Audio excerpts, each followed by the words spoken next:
All right, it's about to get dirty in here, out here.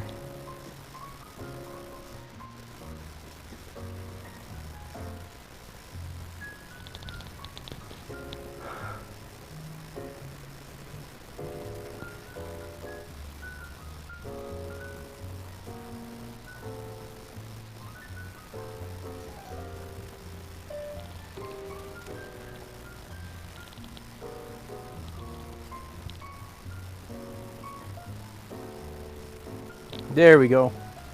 I think we're broadcasting now. Hi.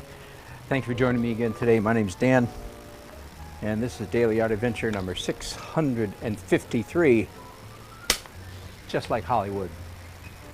So my clapper's a little skinny. I don't know if you ever noticed that or not.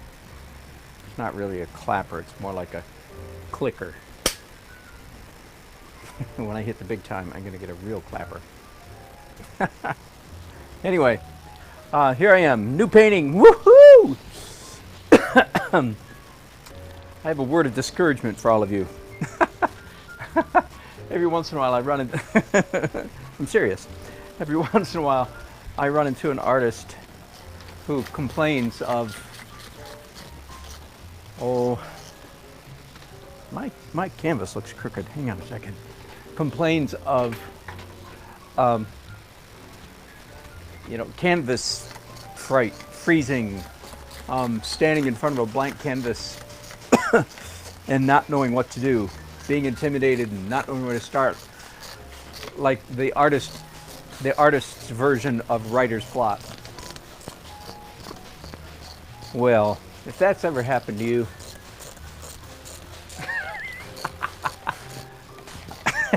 this is really mean. I have a word of discouragement for you. That has never happened to me. Not once, ever in my life. Never. Sorry to be so encouraging. Never. Listen. And okay, I impart to you. Put up your hands. I'm going to give you the life ray. There. Receive it. That sounded kind of like Darth Vader. Or no, not the Emperor. Anyway, except it was good rays instead of bad ones. I hope you never have that again. Listen, it's you, an infinite, creative, intelligent, volitional, brilliant creature versus a stupid, inanimate piece of flat white fabric. The flat white fabric doesn't stand a chance against you. So, there. I don't know if that's encouraging or not. But anyway, it sure was passionate, wasn't it?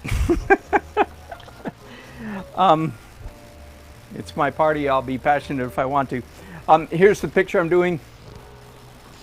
This is the same street that I just finished a painting of the same street looking the other direction. Okay, so the one I just finished was looking south. This one is looking north, and way down there at the bottom. In fact, I printed out a larger copy, and I mean a blow up of the. And then again, so there's the Capitol building. We live in the capital of the state of North Carolina. So there's like big marble buildings and stuff like that. Anyway, so this is what I'm painting. And the only reason I need to look at this photograph at all, it's not much, but the only reason I look at it at all is because I'm now about to do, as you old timers know, I'm about to do the abstract underpainting. And I will say that if you can find an approach to painting, doesn't have to be mine. I mean, everybody's different, of course. I'm just here to influence some of you, and not to turn you into me, just to tweak you a little bit, maybe be influenced by me. If you can find a technique, an approach to painting that makes you excited about every single step of the process, then man, stick with it. And that's where I am. I've been basically painting in this, more or less this approach, for just over 15 years. Before that, I was a full-time artist, but I was an illustrator and didn't do oil painting at all. But I've been doing this approach for 15 years, and I am not going to change. I mean, the chances of me, I play around and do other different things just for fun, but I am so jazzed about my particular technique, approach to painting that, nah. Well, Dan Nelson, I believe you should start painting the way I do. I'd say, sorry, Richard, baby. It's not going to happen. All right. So I'm going to do an abstract, and I'm all excited about this. There's a big reddish-brown building here, so think red over here. That means my abstract over here is going to be green or greenish. Did you follow that? Big red building, therefore I paint red under it. Big yellow part of a building here, that means I paint purple under it. Not precisely, you understand. Black and white over here so I can do anything, and a big blue sky in the middle. So blue sky in the middle means I paint yellow, orange, red underneath the blue, and the bottom is sort of the same color, just gray. All right, let's get going. I'm going to do the yellow, orange, red, I believe.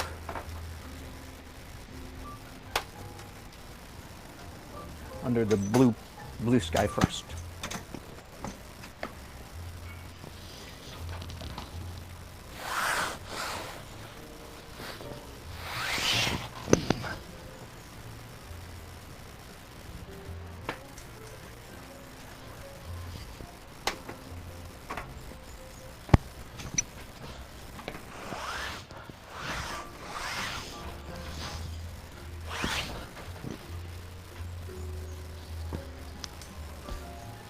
I'm out in my garage because this canvas is too big to paint in my studio. And yes, it is kind of hot out here again. Not as hot as it has been lately, so it's only high 80s, maybe 85 or 86 right now, so that's not too bad. Let's do another. You like my brushes? Woohoo! This is a trick I learned a couple of years ago, maybe three summers ago now. For me, it ended up being like the summer of the abstract painting. I did over 200 abstract paintings in one summer. Don't be impressed though, because I did 100 of those abstract paintings, 24 by 32, in one 4-day weekend.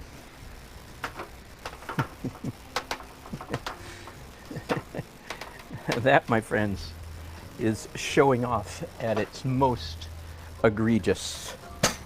Why did I do 100? And I tried to do decent paintings, and most of them are quite decent. They're nice paintings. They're for sale still. A lot of them. Well, they were really good paintings that had been bought by now, right? Yeah, well, that's more of a marketing issue than an artistic issue, I believe. Oh boy. So over here is where there's a red building, do you remember? So ignore the red. This red is just an extension from over there. Oh, here, let's do this. There's a little bit of dripping happening here. I love drips, especially in the underpainting phase, in the abstract. I love dripping. Several years ago, I would guess probably somewhere in the first 5 years of this season of mine, where I started doing acrylic underneath and oil on top. I had a couple episodes where clients asked me to come back and fix their paintings. I almost still can't get the words out. Don't ask me if this is irritating. I'm liable to go all nasty on you. Oh, this was so irritating. They asked me to come back and fix their painting because there's some drips in it. there's some drips in my painting. Did I say that nasty enough? I did. I said it way too nasty. I told you, see, I couldn't resist. I just couldn't resist. I just am not that nice of a guy. Oh my goodness. Oh my goodness. Did that irritate me? Uh-huh. Uh-huh. You could say that irritated me. But I'm sorry. Anyway, the point is, I learned very quickly thereafter to make sure that I have enough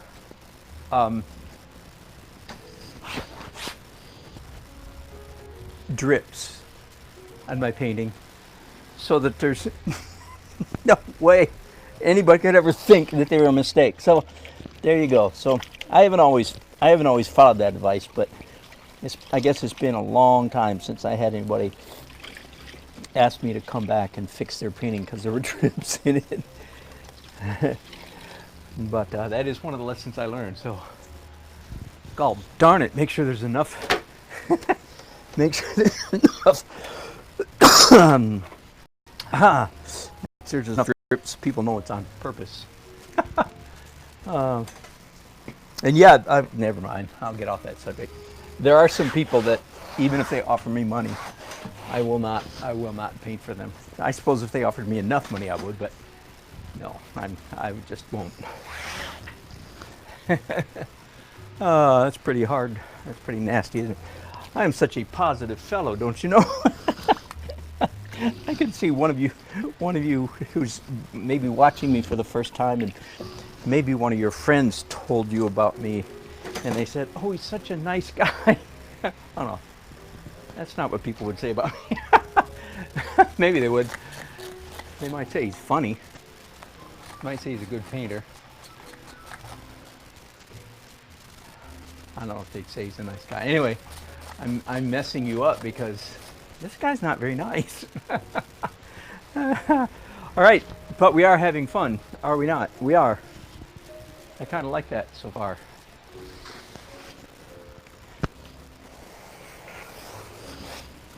These are water-soluble pastels. What a crazy thing. Whoever heard of water-soluble pastels? But that's what they are. They're made by Charvan. That's Charvan to you Yanks. Charvan out of Marseille, France. My good friends Bruno, and Laurence. Laurence is the woman, Bruno is the man. I guess Bruno, that's odd, but Laurence is a woman. Laurence. I'm practicing, not very well, practicing my French R. As you know, us English speakers aren't all that great at pronouncing French R's. Anyway, my good friends, they are my friends, the Charvans in Marseille, France, of Jerry's Artorama, who took a handful of us artists over to France about 10 years ago to try out these new paints by Bruno and Laurence Charvan. And we had absolute ball.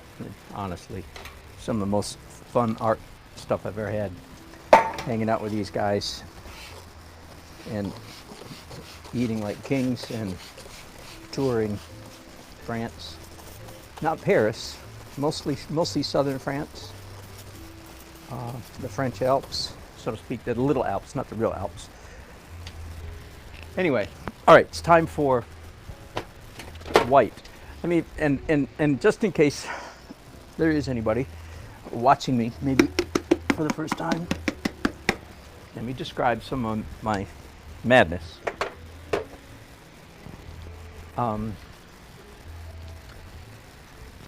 I don't know how long I've been doing this. It's been evolving for a while, but certainly for the past year, maybe longer than that.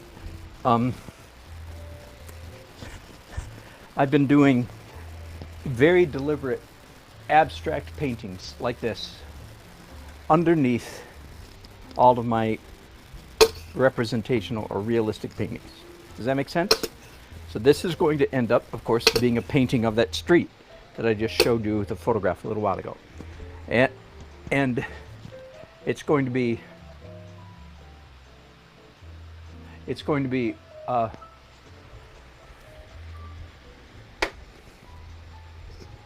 that was my wife who just was calling a minute there, by the way, so I'll need to interrupt this broadcast shortly and call her back. It's going to be a realistic painting of that street. Accurate, accurate drawing. Building, cars, bump, not crazy weird, not at all, Picasso-esque. No. It'll be realistic, because that's what I like. But, here's a big but. I'm going to try again, and I was moderately satisfied with how well I liked the last painting I did. I was happy with it, but I was only moderately happy with how well I achieved my objective of allowing the abstract to show through all the way to the final painting. Okay, now you regulars, that's blah, blah, blah, blah. You've heard this so many times, it's boring, but if there's anybody new here. So again, I'm going to try to do a realistic painting. That's not the hard part. That's the easy part. Painting realism is easy. But I'm going to try to paint in such a way that significant elements of show through. Oh, I've got purple oil paint on my fingers. Where in the world did I pick up oil paint? I mean, I'll be painting in oils later, but I'm not supposed to get oils in my hands right now.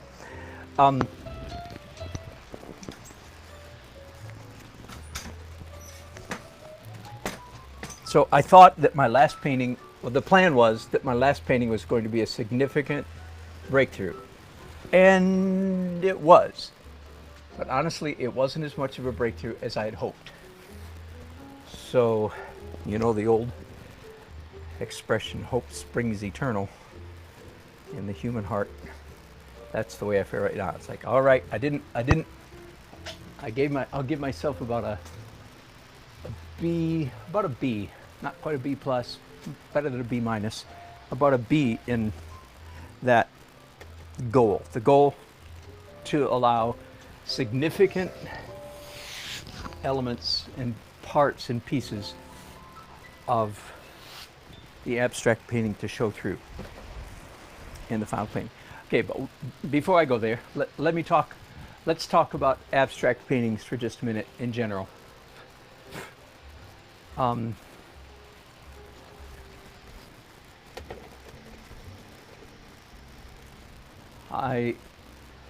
First of all, I am a card-carrying, self-confessed abstract painting snob. And when I finish my description, I hope you'll be one too. Here's part of the reason. Here's why I'm a snob.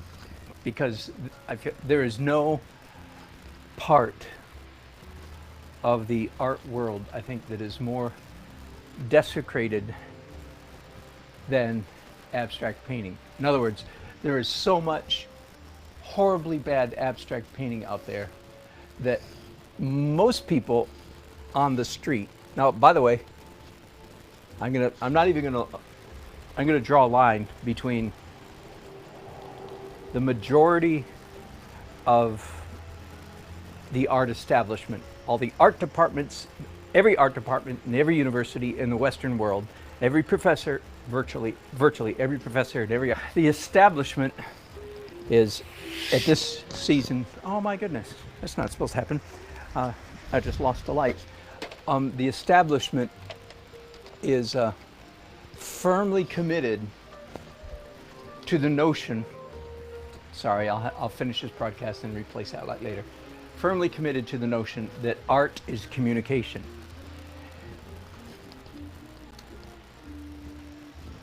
And some of you are saying, oh my God, you are not going to disagree with every art professor, virtually every art professor in every university in the Western world, and duck, run away. Yes, I am. I am. And writing a book on this. Right now it's about 450 pages long, trying to describe modern art. That's a ridiculously broad topic. As soon as art is considered, defined as communication, as soon as art is described as communication, then it ceases to be art. Listen to this. This is so deep. You'll be shaking your head in wonderment for the rest of the day. As soon as art is defined as communication, it is no longer art. It is, you said it, communication. Exactly. And what are they going to communicate? Well, whatever they want to, right? Things they believe in, right? Preferably things they believe in passionately. There's a name for that. There's several names for that. Salesmanship is one name. They're either selling you something. Politics, propaganda, or preaching. If I could think of a sale word that begins with P, I'd be happy. Propaganda, preaching, and politics. That's what artists in the establishment are all about. Anyway, I don't even consider those people artists. But so let's just limit this conversation to people who are actually trying to paint paintings, not preach sermons. Even among people who are trying to paintings is outrageous. I'll finish this real quickly. And you might be saying, well, I don't think your abstract painting's all that much. Well, maybe not. But I have, there's 6 categories. I'm not sure I can rattle them off, but I'll try. I'll post them on my YouTube community. 6 categories of abstract painting, and these give focus. 1, kinesthetic focused abstract. That is the motion, this right here, the movements, the motions of the artist. That's the primary focus. It's big movements, big canvases really give themselves to kinesthetic, but it could be small too. Kinesthetic, composition focused. Piet Mondrian as an example.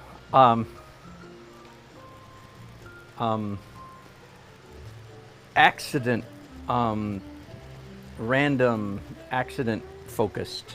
There's a better name for that. Image focused. Now that's like taking Campbell's soup cans or Marilyn Monroe, and I'm not going to enter into judgment right now about Andy Warhol, but or Robert Indiana, the word love or the number 5. Look him up, Robert Indiana, the number 5. He wasn't painting the number 5. He was using the number 5 as a visual element in an abstract painting. It's an abstract painting that uses a visual thing, same as Marilyn Monroe or soup can. So that's 4 of them, and no doubt I'm going to forget the other 2, but there's 6. And the next question is, so which of those 6 should the abstract painter use? And my number 1 answer is all 6. Not always in every painting, but mostly. In other words, you should think about composition, you should think about kinesthetic, you should think about accident, you should think about image, everything. All right, so that's enough. I'm gonna stop here, and I got to go get a new battery for that light. Let me do a little bit of, if I can find it, let me do a little bit of pencil here before I go. Pencil on top of some of the white stuff that I just did a minute ago. So clearly, so kinesthetic, that means physical movement. It's quite obvious that I am making much of, and so the effect is when a viewer, like if this is my finished painting, and my abstract paintings, the ones that stay abstract, have a lot of kinesiology, have a lot of kinesthetics in them too. So that this is, if you go to my website, dannelsonart.com, and look at I have about 150 or so abstract paintings on my website, and you'll see that most of them, not all, but most of them are very focused on kinesthetics, the movement of the artist. And I was going to say that the point is that when a viewer, consumer of art, someone who looks at the art, they can identify with the motions that I made. You can tell how my body moved to make all these marks, and there's a sense of kinship, or it's not of identification, because you have a body, I have a body. You look at these marks and you go, yeah, my body could make those marks, those movements. All right, I'm going to stop there. Oh, one more thing. So how do I know which of these marks is going to show through in the final painting? The answer is I do not. I do not know which of these marks are going to show through in the final painting. That's why it behooves me to make sure that all my marks are pleasant. Therefore, all my marks were created with bold colors, bold movements, a little bit of chance, randomness, accident, the dripping and so forth. And there are many, many beautiful passages in here, because I don't know which part's going to show up. That's not my job right now. My job is just to put up a pleasant, abstract canvas, and then when I start doing the image on top of this, we will find out together which marks are going to show through. All right, I'm going to stop there. I'll stop the broadcast right there too, nice and short. Let me look at your chats before I go. Thanks for chatting with me, y'all. Chris Tamulovich. Yeah, clean slate. Yes, I love clean slates. Going off on cosmic tangents too. That's right. Far out. Groovy. Uncle 60, you're back. That's funny. Drips are not under warranty. Oh yeah, you're laughing at my people ask me to come back. Oh boy. How thin? Oh, Uncle 60, no, thanks for asking. It's 1.5 inches, roughly 1.5 inches. Yeah, maybe 1 3/4 thick. Yeah, the good question. Hi Susan, good to have you back again. And Hannah Simmons. Evening in the UK, yeah, I know. Thank you. Like the number of different hues. Thank you very much. I appreciate that. I do too. Before I started this evening, I thought, well, you know what? I never do any brown in the underpainting, except for accidents and runs together. No, and I suppose I could do an earthy underpainting. That would be different, wouldn't it? But yeah, not right now. You know what? I said I was done, and yeah, I'm not. I want to do some more, a little bit more with these. Again, water soluble.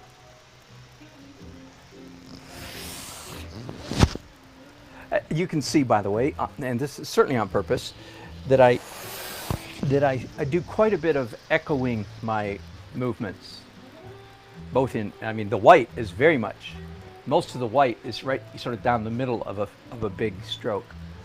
But yeah, a lot of echoing. So I don't want this to just to be a big chaotic mess. I'm not into big chaotic messes. So that's very much intention. Maybe one more mark, and I'll be done. Like I said, 2 more.